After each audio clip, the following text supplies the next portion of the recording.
And hello, welcome everybody, ladies and gentlemen, boys and girls, to what is another fantastic day of the Peacekeeper Elite Asia Invitational. But this time, no Maxman. However, I am joined, and it's my very first time casting with an Indonesian commentator, my very first time casting with the one and only, the fantastic, the wonderful Jessica Jelly. How are you getting Oh on? my God. Hello, ImPERium. Hello, everyone. It's an honor to cast with you in this Peace Elite Asia Invitational. It's so good because recognizing that, of course, quite a lot of the people that were viewing yesterday and that I imagine will be viewing today are from Indonesia. Not only was it like a benefit for me to get somebody who is prominent in the Indonesian scene and who's known in the Indonesian scene, it's also cool just to be able to cast with new people, and despite being in different countries, that your English is fantastic, your English commentating is also extremely fantastic, and just to kind of learn from each other, it is absolutely awesome. I'm very, very, very, very excited for this day too. Now, Jessica, Yes. I kind of want Yeah. to know what's your thoughts on how some of the teams have been performing in day one. What are you thinking coming into day two? And yeah, definitely curious on a couple of your thoughts. Yeah. Basically, I watched all the matches yesterday. It was fantastic to saw all the global teams competing with the Chinese team with the FPP hardcore mode, I think. Yeah. Yep. it's Yeah. it's very, how to say it is a very brand new insights for me as well to watch Okay. how they compete, because the Chinese teams are very aggressive. It's like Aren't they? how they play. They always play very aggressive, like becoming the third party if there's Yep. any teams that is fighting or having a clash. They always becoming the third party, especially for the RNG. The Royal never give Yeah. up. Yep. I found that too. It's like they hear sound. They hear the sound of a gun near them, and they're like, "Ooh, Yeah. there's people near us. We need to kind of, capitalize on that, or we need to find an opportunity to third party." And I think that just shows Yeah. the confidence that Yes. the Chinese teams have in these games. Yes, sure. And they already calculated every all the things that they have. I mean, like, they know the timing and the momentum that they have. They know when they need to rush. They know when they need to set up, and they always got the time and the momentum. I think so. You seriously bring up such a good point. The timing of the Yeah, yeah, Chinese teams is perfect, whether it's a rotation, whether it's an engagement, whether it's a disengagement, whether it's just moving away. The timing that they're yeah, able to pull these things off is because even for the first few games yesterday when Weibo looked extremely strong, they were kind of in the center of the circle for the most part of the games. And people yes, were like, how is that possible? I'm like, that's timing, and that's understanding the circle algorithm a little bit more, which is a bit easier to understand in Game for Peace, but it's just that experience and that timing is just yes. so good coming out from the Chinese teams. Yeah, I think their experience as well. Their experience talks. I mean, every day they play the peace game. What's the name? Game for Game for peace. The game Peace. for peace. Yeah, they play it every day. Meanwhile, the global teams only play the That's true. SPP mode. I think like not as much as they play. So no Of wonder course. why the Chinese teams are very dominating yesterday. But I really hope that today the global teams will catch up. Yeah, so do I. Definitely, as much as I understand why the Chinese team's arm would be and can be and will be dominating, I think it's very healthy to see the global teams in some way, shape, or form being able to match it, take a chicken dinner in this event, and just kind of show that, hey, yeah, of course the differences are there, but we are getting closer and we are continuing to get closer. And that kind of brings me on to what I want to ask you is the Indonesian teams, right? Indonesia as a country, as a region in PUBG Mobile and Yeah. even global mobile esports has really kind of been at the forefront. So there's a lot of kind of pressure on Geek Fam and BTR to step up to the plate in this event. What's your thoughts on how they've been performing so far? Actually, for my thoughts for Indonesian teams, for BTR and GeekFam, they play very good yesterday. For GeekFam as well, it is their first time to go global, and for BTR, they catch up really well as well with their new roster, Liquid inside, and unfortunately, I think yesterday GeekFam and BTR are quietly met in the edge of the circle for several times, if I'm not mistaken, for Yeah. 2 matches, I think. That's why I think maybe we will play much better for today for the Indonesian teams. But BTR points are quite well also. They play Mhm. very aggressive. They won the boot camp as well when they fought Yes. with which team? I forgot in the boot camp. It was against Zeus actually as well, who were off the Ah, back of Zeus, two yeah. fantastic results. So yeah, that was Yeah, really yeah. good for BTR. Yes, correct. And for another global teams, I think like Valdus the murder. That like you always say it. How to say it? Valdus the murder. Is Valdus the murder? Ah, yeah, like that. Valdus the murder. they play, they play they play really well, I think. And Yeah. Team Secret as well. I think even the initiate match they don't play really well, but they quite catch up for Team Secret. But I think for the global teams, they are not really aggressive as aggressive like the Chinese teams. But for BTR, I think they play quite aggressive also. Yeah, for sure, for sure. Like, to be fair, I've been pretty impressed with Valdus. However, I was kind of looking at them coming into PEI as a team who I was expecting can be in the top five because Yes. they've looked very strong in their global events. They have, reshaped their roster a little bit. They've brought in, I think, some very strong players. And I'm kind of not surprised where they do currently stand, and I have for the most part been very happy with how they've been performing. For Team Secret, like, I'm a massive fan of Team Secret myself. I have a lot of love for Team Secret, especially their social media team. They're so funny on social media. But I was quite critical of them, to be fair, and I have been quite critical of them over the last couple of months in all their global tournaments.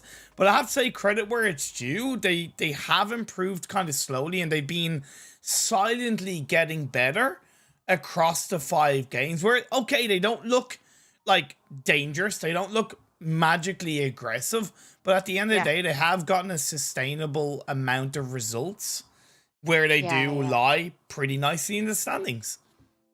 Yeah. Yeah. Correct. I agree with you as well.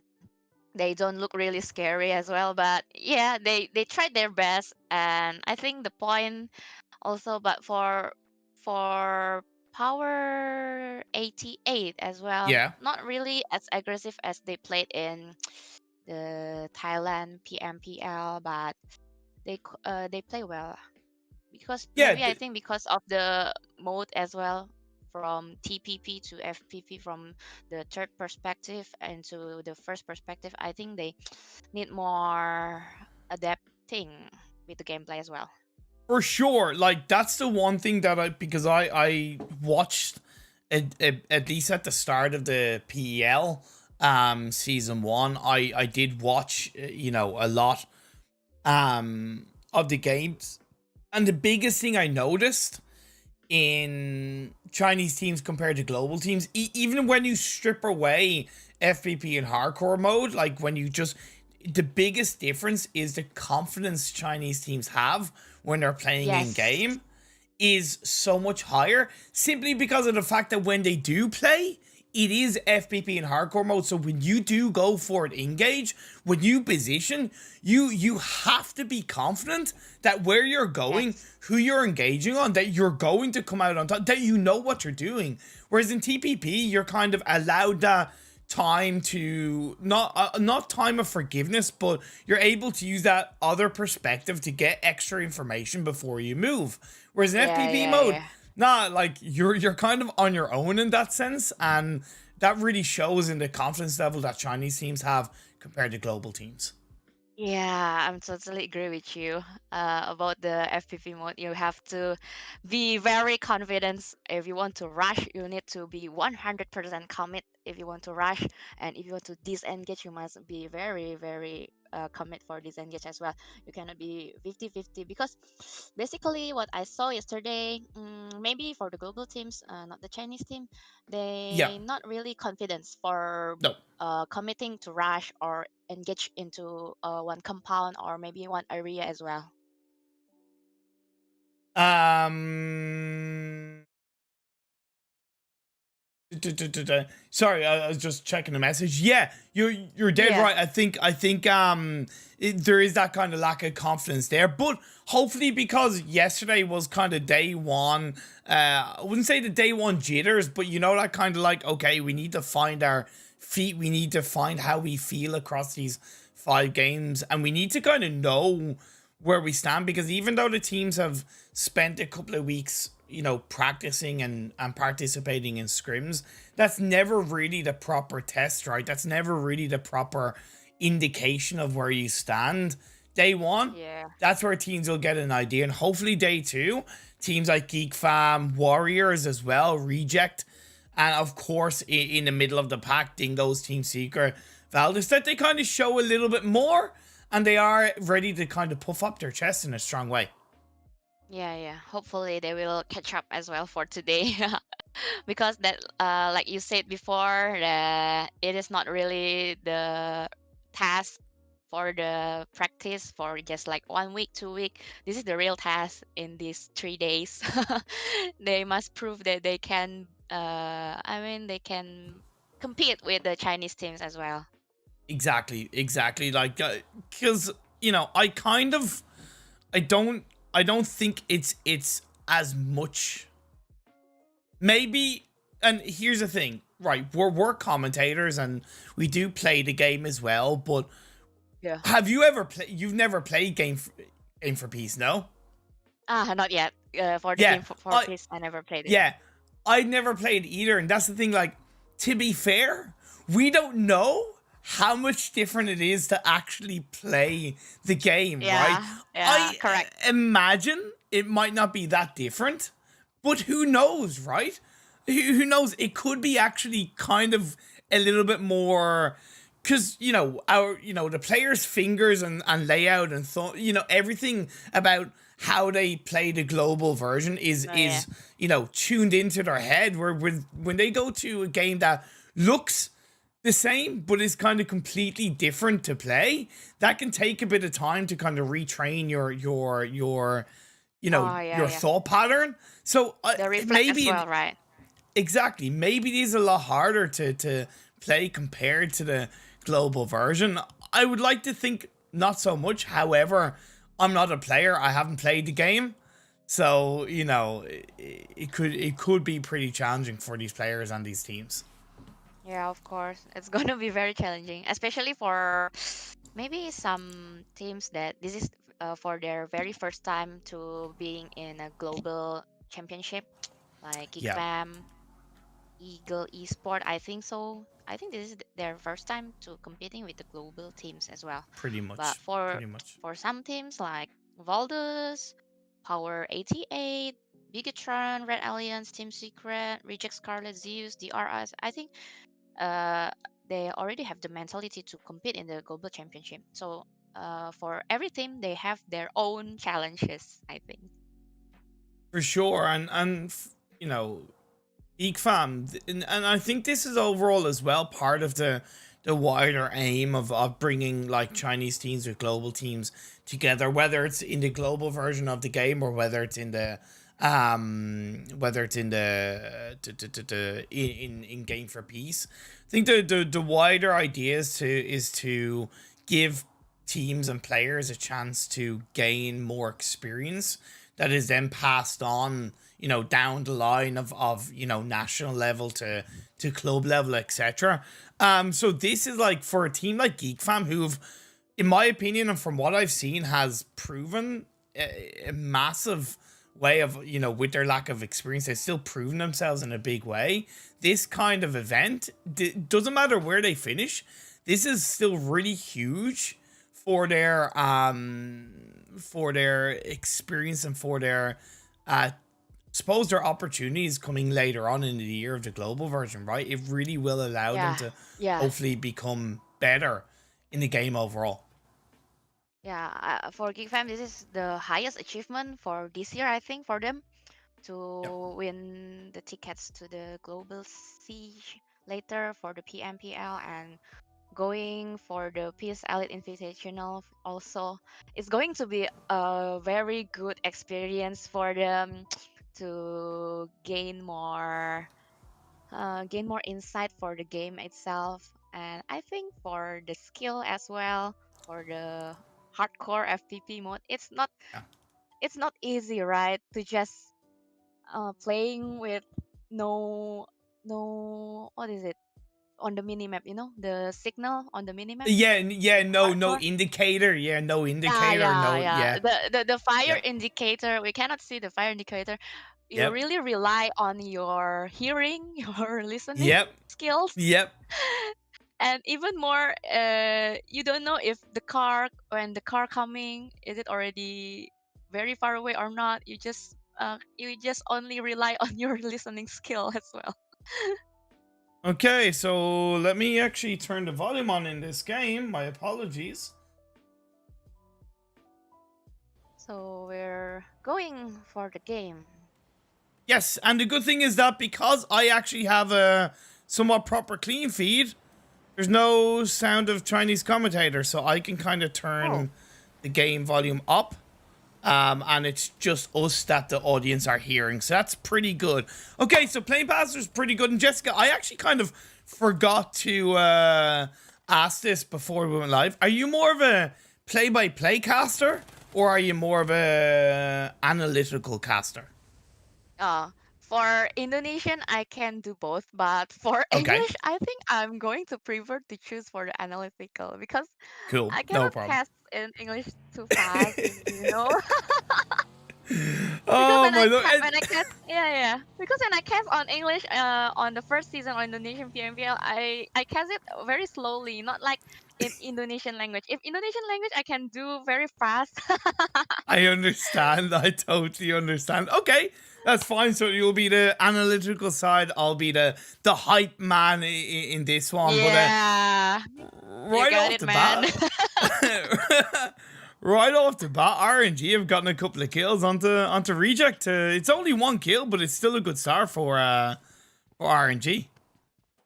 Yeah, they already got one kill, right? Oh my god, this is very aggressive. Even it's just What? the start, Divine. Oh my god! Oh my god! It's still on Yes, the parachute. yes, yes. What He was the? still on the parachute. Oh wow! What a catch from 77H6. Oh my god! It's like password. The name is like password. That's Okay.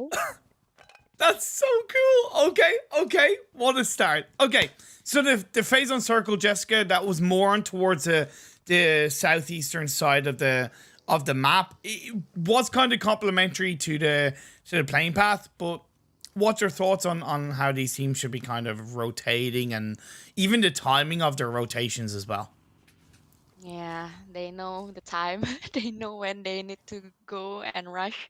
However, we're going to see like I think for today it's going to be more peace, just like the name Game for Peace. But I don't know because it's just the first circle. Meanwhile, Valdus will going to do the looting on the San Martin. Still on San Martin, they will not move anywhere. And what I love from this streaming, from this Peace Elite in Asia Invitational, they got the mic check. They got the what?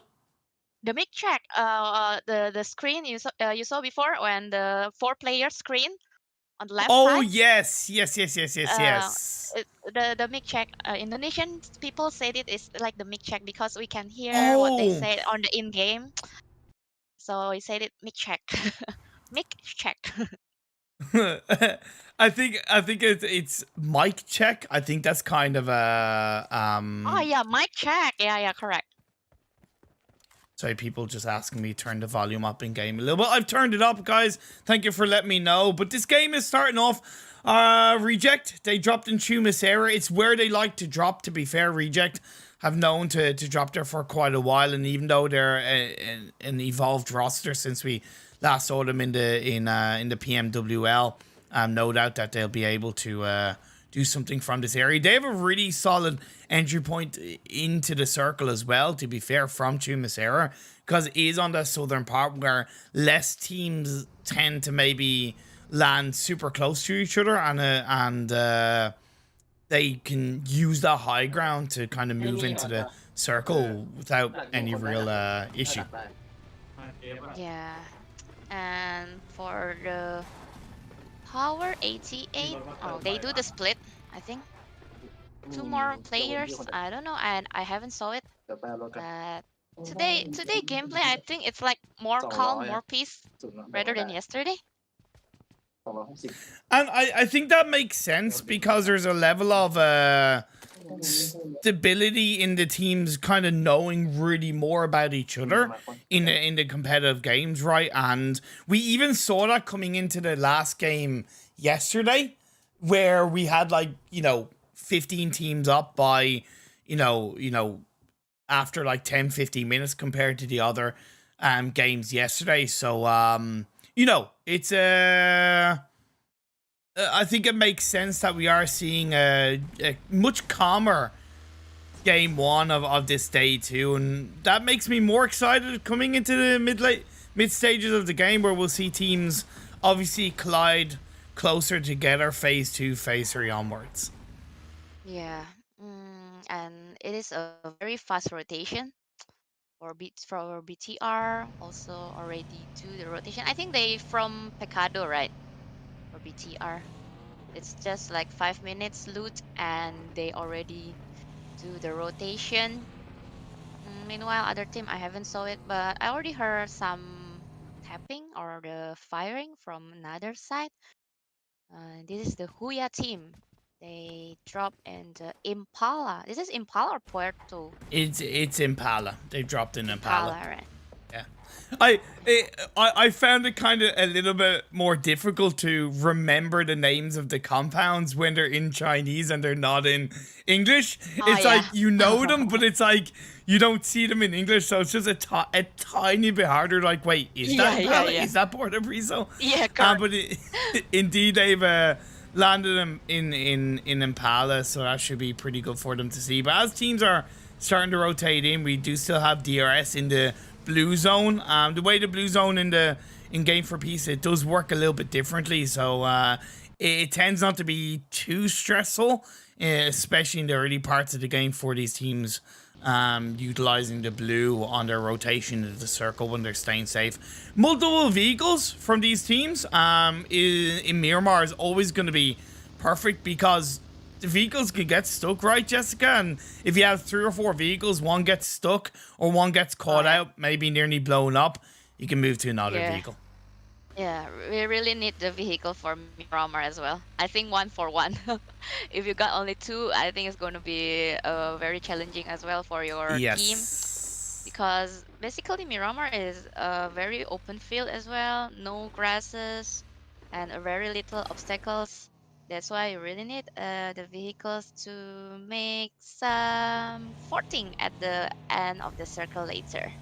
Yes, for sure. And we do see BTR going to be put under pressure from Huya to begin with. Yamao, who was very impressive in yesterday's game, very impressive, has an M24 and an M4 on the board, and shots are being fired up in return by BTR. I like that by BTR, right? It's not that it's unexpected, but when you get shot at, shoot back in return, right? Because you're sending that message to your opponents of, hey, you want to try and shoot at us? We will fire back. Yeah, correct. They don't just quietly silent inside the compound. They shoot it back. They do the counter shot to make sure that Huya will not rush into their compound. That's why Huya straightly just turning back and doesn't directly strike to GTR's compound.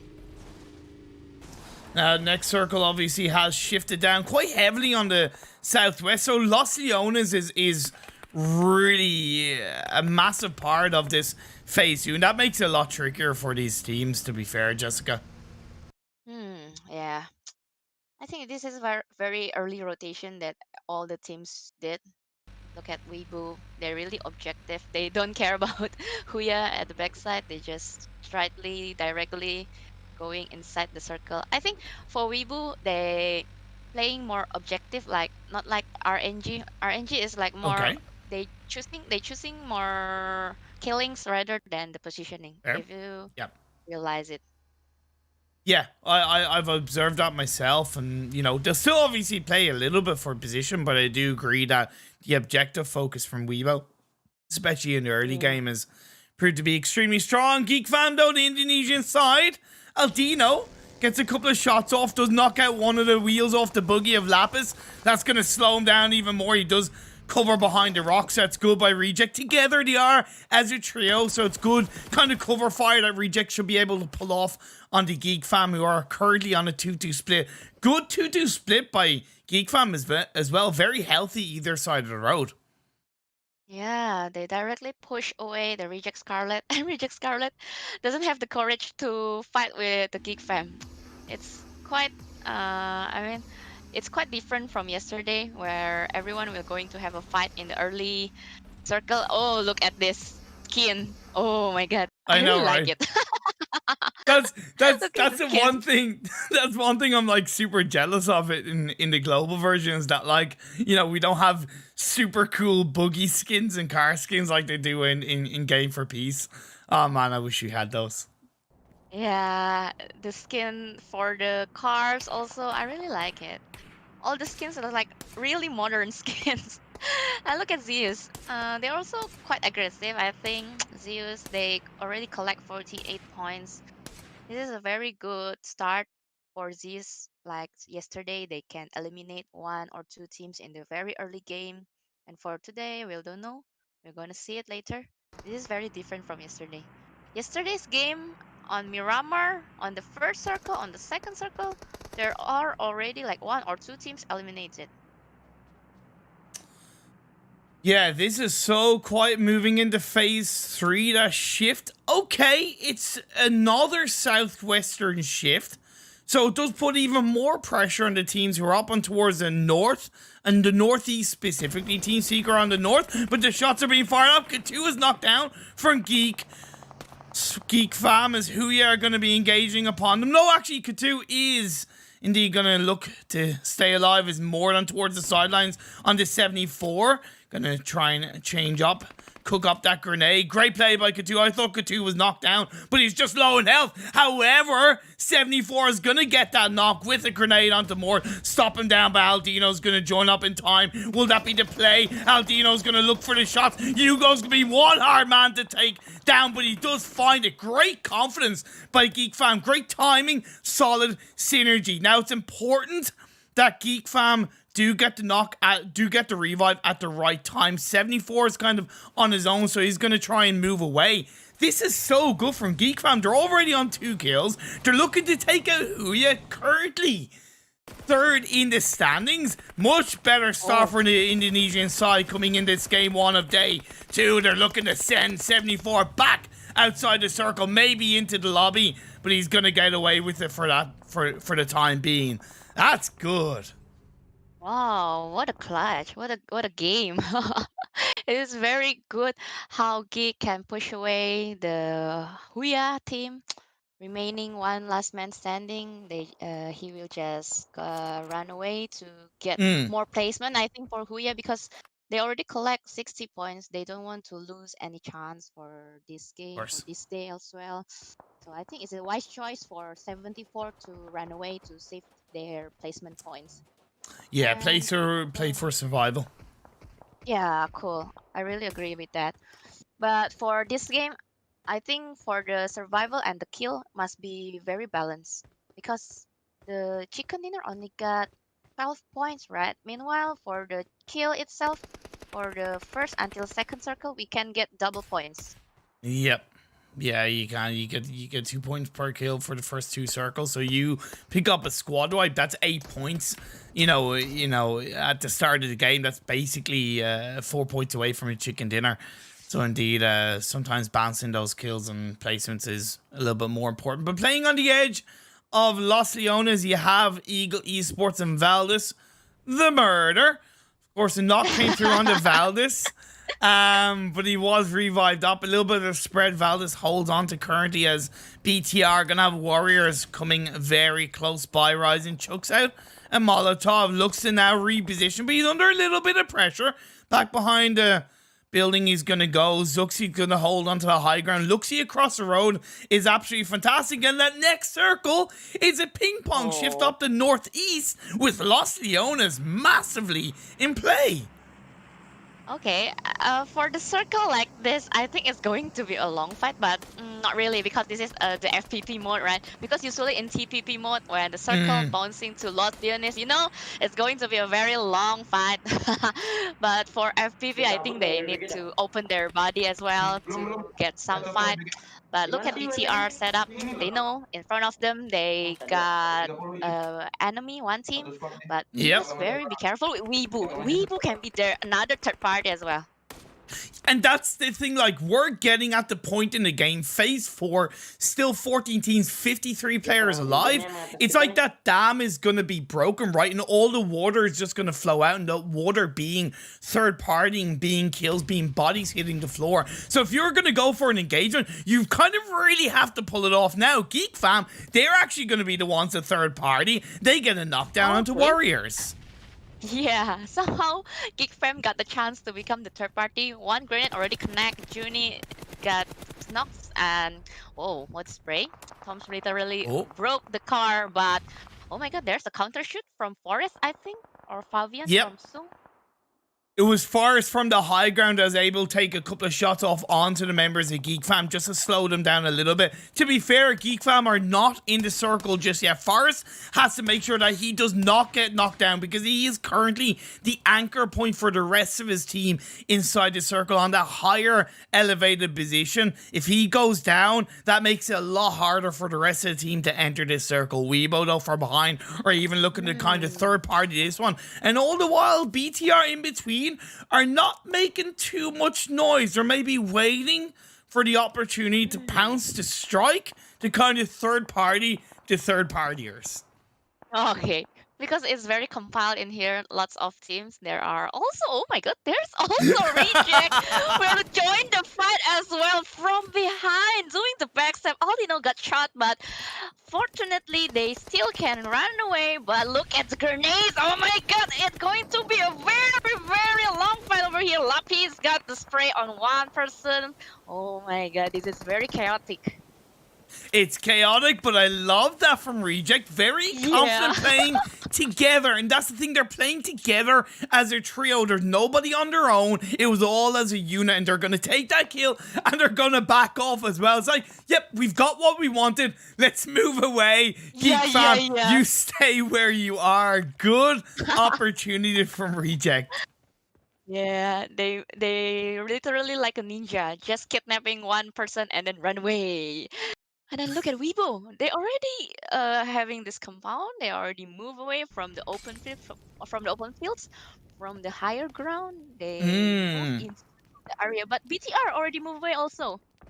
Yeah, a little bit of a domino effect. I don't know if BTR maybe playing a little bit scared. I don't know if I would call that scared or if that's just clever, safe play coming out from then. The next circle has popped up, and it is going to go in the direction of where BTR currently is. That is actually fair play. Solid preparation from BTR to move away at the right time, away from Weibo into the next circle. But it is centralized quite nicely with Dingoz in play. GEEK fam onto Warriors, and RNG onto DRS gets another knockdown. Even though Self is knocked down, it doesn't stop RNG for looking for the shots onto the South Asian team of DRS. Yeah, correct. Oranges play very aggressive. They know they need to kill as well. But here, the fight is not over yet. Still on reject with Geek Fam. But there's only two players active from Geek. Meanwhile, also Weibo. We're going to have another shots on another team who do the rotation. Wow, the Korean team is being eliminated by Geek Fam.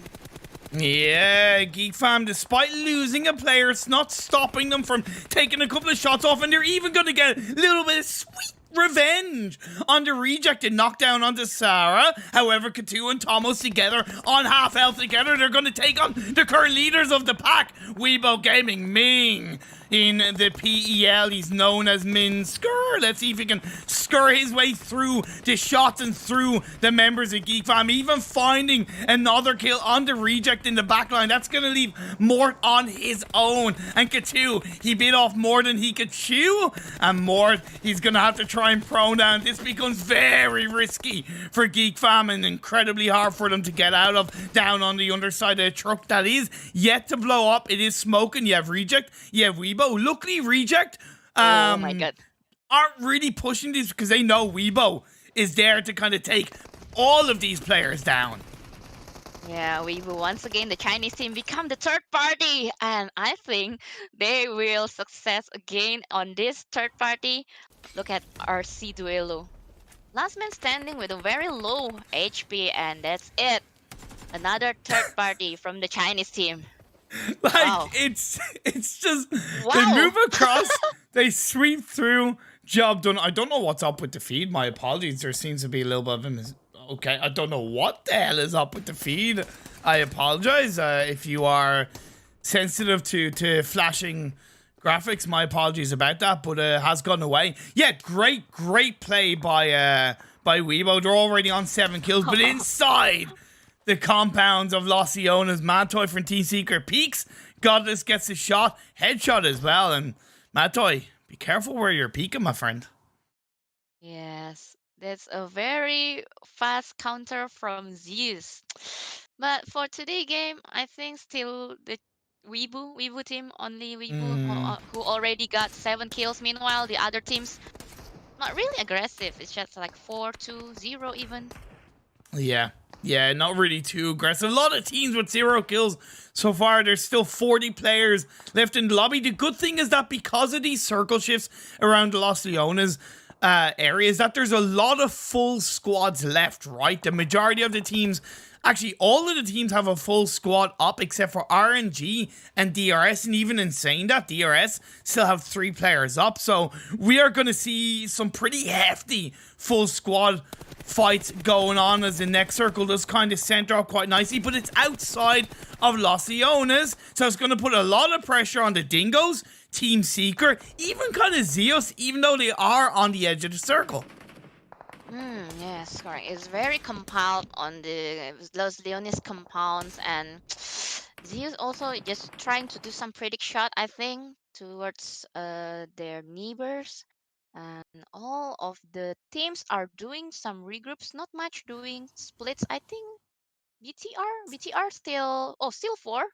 Where are Yep, they? BTR still up as a full squad. They're kind of on the eastern side of the map, but they're outside the circles. Valdus and Team Seeker are going to clash up. Concept is knocked down. Jumper is knocked down, but Jumper gets confirmed up. That's good for Valdus. The murder. Another player there is knocked down as Team Seeker keep 3 players alive. It is good to see UI in today's games, but they've got to be aware that there's a potential pinch from Zeus. They know that Zeus is there, so their ability to kind of move, their ability to really be counter-aggressive on the Valdus is really heavily compromised.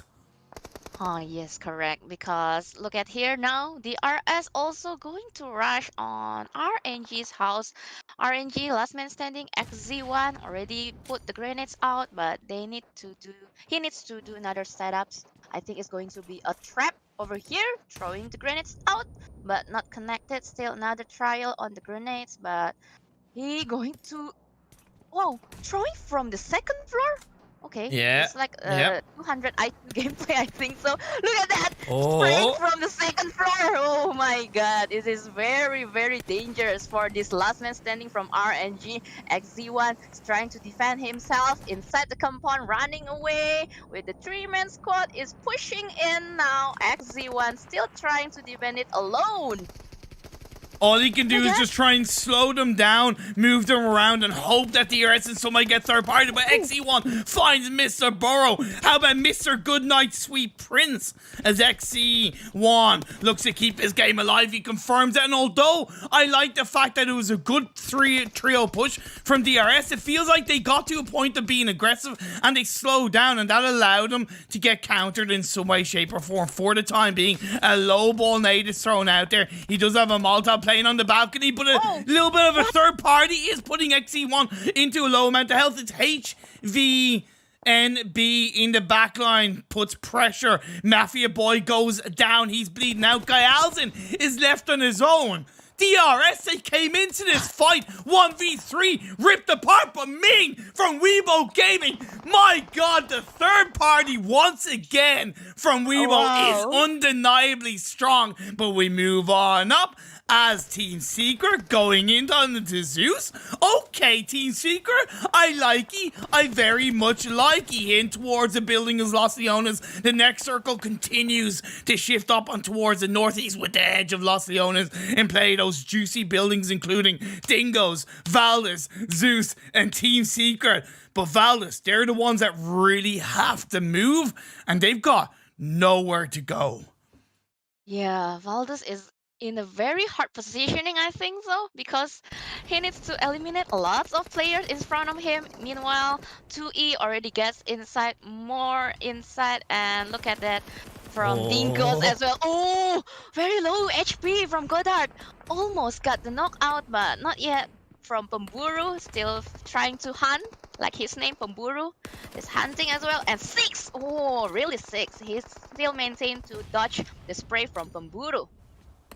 And to be fair, I noticed Valdus got a knock on the Team Seekers. That's kind of pretty good. It allows them a tiny bit of an entry point. And although Dingoz are kind of putting pressure on the Valdus, they're not really putting the right amount of pressure, as Zeus do get the better of Team Secret in the end. Take care of them by now. 9 teams left, 30 players alive. Eagle Esports looking to hawk either way into the latter parts of this game, as Valdus have done a great job of entering the western edge of this circle, but the wall could soon be hit for them. They're on 1 kill. They're still up as a full squad. You got Eagle Esports in play. You got Dingoz around there. You've got BTR as well on the other side, as well as also the players of Huya, if I'm not mistaken, and Zeus Gaming. So this is wild and crazy. Nice peek, but Concept gets knocked down. That's going to be a good start. Return fire quite nicely. Darty does get taken out. 3v3 as Goddard looks to play. He has 1 in his name. He's looking for the 1 shot, 1 kill. The bullet shots with the head play coming on through, but he's going to get knocked. Valdus get taken out. Eagle Esports with a Molotov. For some reason, Martin manages to Molotov himself. I don't know what happened, but at the end of the day, Eagle Esports are going to come out on top of that one. Yeah, it was a very insane push, I think. And look at that, from the southern area, there's Weibo. It's trying to push HVNB as well. Look at here, they know. They get the target already. BBZ, this is also one of the scary player from Weibo, as well like Ming. They only play with 3-man squad. And BTR still surviving over there. Oh my god, look at Weibo. Still got another kill point. And this is a very clever gameplay from BTR. They rotate. They don't want to get too nearby with the very crowded area.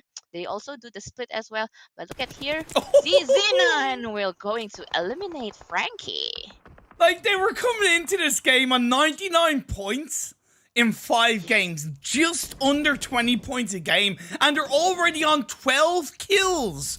Just get 12 kills already. They're already gonna hit if they do come out on top of this one, they're going to hit over 20 points a game, I tell you that much. However, on the northern edge of the circle, Dingoz, I talked about how they haven't really been as pressurizing. Well, now's their time to pressure the teams around them. They've got Power Triple Eight. I thought it was actually Huya was actually Power Triple Eight, Eagle Esports as well. And actually, sorry, it is just Eagle Esports and Zeus that are around them that they're going to have to gatekeep in the right way, because that next circle, should it go south, all of these teams have to cross the road. And that's why I love the fact that Weibo did not go into Los Leones, right? It's so rare that the circle ends in Los Leones. They've still been controlling, they've still taken fights, but it's been at the comfort of the high ground. It's been comfort of the open area where they're able to move around and be in control of this game. But now as BTR, they've been somewhat safe, somewhat quiet. Now's their time to strike and move, but they're being put under pressure, kind of third party somewhat. For now, you hear the music. That means we're getting into the end stages of this game. Some might call it the end game. In game one, day number 2, Eagle Esports are taken out of the game just like that. Dingoz, BTR, and Weibo Gaming are your final 3 in this game. Yeah, it's going to be very disaster because Dingo's already running out from the compound and ZZ9 will directly hit them. 2 men down already, Iron Pro and 1 more last man standing. I don't really think that Dingo's will survive, but look at that. Dingo's is being sprayed from everywhere. There are also BTR from the right side, from the left side. There are also Weibo. It's going to be very hard. And oh my god, what a spray coming in from BBZ. And another counter shoot, but Iron Pro still survive over here. The last man standing from Dingo's and Liquid as well is going to have a run. Oh my god, no! From the backstep, Ming is really on fire.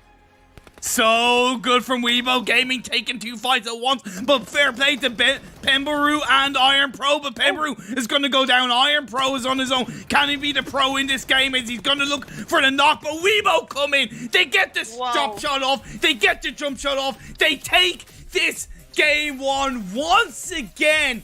A Chinese team come out on top, and they are your chicken dinner winner. Wow, once again, the Chinese team very dominating, especially for Weibo. They know they don't want to get into the Los Leones area. They just hold on the upper ground, on the high ground, because they know that the people inside the compound from Los Leones will come out, and they just strictly prey on the Dingoz when they're trying to walk across from the Los Leones compound. Wow. Like, it's very OP. It's too overpowered. okay, so for the teams that dropped in Los Leones, okay. For the teams that dropped in Los Leones, not dropped, but moved to Los Leones, sorry. I understand why they went there, but I always say you don't go into a city unless it is pretty much guaranteed to be an ending in that city. So I'm talking like Phase 4 is in the center of the city, right? Phase 5 is in the center of the city, whereas quite a good few teams kind of committed themselves to Los Leones pretty early in the game, and that really, I think that, not that it hurt them, but it hurt their potential to really win the game. They might get a few kills, but it hurt their potential to win the game. Yeah, I agree with you as well, because it's going to be a challenge for them to get out from the Los Leones, because usually the circle will not go inside the Los Leones. I mean, like, it's only the chance is very rare to go inside the Los Leones. So that's why Weibo play very cleverly. Even more like BTR, they also don't want to hold into the compound. They straightly try to rotate from the outside, from the other way. But Weibo is already dominating the high ground. That's why it's very hard for BTR to get into the high ground. And you know, that's why, to be fair, I have to give a lot of respect to Dingoz on how they played that late game, because you know, they knew that they were committed to that building, and they survived all the teams around them between Valdus, Power, Zeus, Team Secret, etc. And even when they did have to move across the road, I said it was going to be very hard. They still got 2 players across. So fair play to them, and that did put them in second place. If it had been only 1 player, there's a higher chance that they wouldn't have survived. But getting 2 players across, that was enough to see BTR go down at the hands of Weibo and those 2 players to essentially get second place. Yeah, correct. Dingoz plays quite well also in this game. They know how to survive because I think they also still have the 4 players full man squad. Yeah. That's why they can go outside from the Los Leones with a smoke setup as well. But it is very hard to eliminate Dingoz on the higher ground. Oh my god, it is very crazy. So it's funny because I mentioned this yesterday a little bit more heavily, and I'm gonna mention it again today. Okay, people in chat mentioning or in some way alluding that Weibo are, I wouldn't say cheating, but they're getting that basically there's reasons beyond the other team's control of why they're kind of winning these games. I just want to say that's bullshit. Okay, it's called preparation. Why is there an error? Oh, the temperature is too high. That's why my camera is cutting out. Okay, that's fine. I'm going to change to my other camera. Basically, the reason why is because they understand zone changes and they understand the meta of the zone shifts. Because in the Chinese version of the game, it's a lot easier to understand the zone shifts because it's not as random, it's not as harsh as it is in the global version. So that's the reason why Weibo realistically are being dominating in terms of positioning and rotations in these circles. Yeah, because they already know where they must go. When Yeah. the circle looks like this, they know which checkpoint they need to get, they need to control.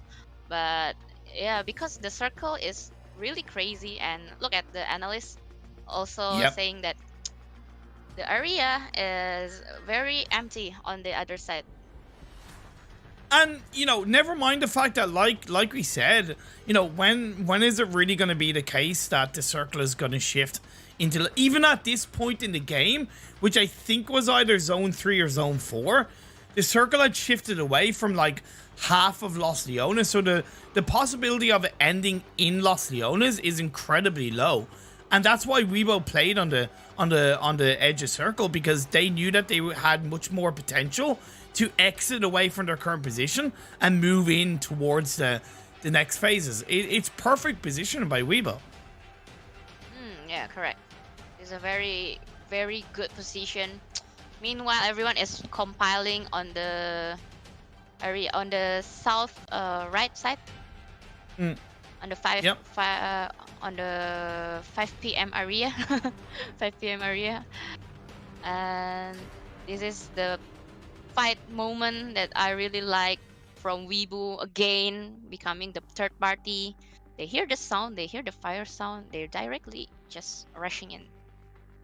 And the one kind of mistake I see from GEEK fam, outside of not really knowing that Weibo are there, maybe not really knowing that Weibo are still there or are there. The one mistake I would say is that, and this more, to me, that more comes into the saying, the devil you know is sometimes better than the devil you don't know. So to me, they knew that Reject were more directly beside them to the south. So even though they would have come across Reject, that's kind of the devil you know, whereas the devil you don't know is where they rotated to, not knowing Weibo is there, and Weibo third-partied them. So I think sometimes teams are actually better off going where they know there's opponents, because at least they can be more prepared to take that fight instead of moving to a position they think is safe, and they get third-partied. Yeah, they don't know that Weibo will come to them. The devil that they don't know is the Weibo. And here the fight also is very dominated by Weibo as well. Look at the setup. Ming on the higher ground, and the other two is saving from the lower ground as well. Yeah, it's just perfect positioning, perfect cover. It is straight to the point. It's so well calculated by the players of Weibo Gaming. Like, why is my camera always cutting out? Actually, I know why it's cutting out. It's because the temperature is too hot. Let me just fix that. I'm gonna change to my other camera. But you can feel free to obviously talk about the highlights. Oh yeah, okay. This is the highlights. Yeah, yeah. Maybe for from the early game, I think, until the last game, it's not as aggressive as like yesterday, but on the endings, it's very mind blowing because all of the team already catching up, but still they need to improve, I think, because Weibo is too strong. What's wrong To with your me, camera? pardon? What's wrong with your camera? Oh, my camera. So I have like I use a Sony like digital camera, and in because I have a window directly behind me, Yeah. and because the sun is shining in through the window, it's making the temperature Oh, of the camera on the inside too hot, so it's automatically turning off. okay. No Yeah, yeah, wonder. yeah, because it happened while I was casting, so I didn't kind of realize why it was happening, and then I noticed when it turned off one time, and I was like, okay, that's why it's happening. But I have a secondary camera in it, so it's okay. I have a spare camera. Okay. It's not as good, but it's still spare. Okay.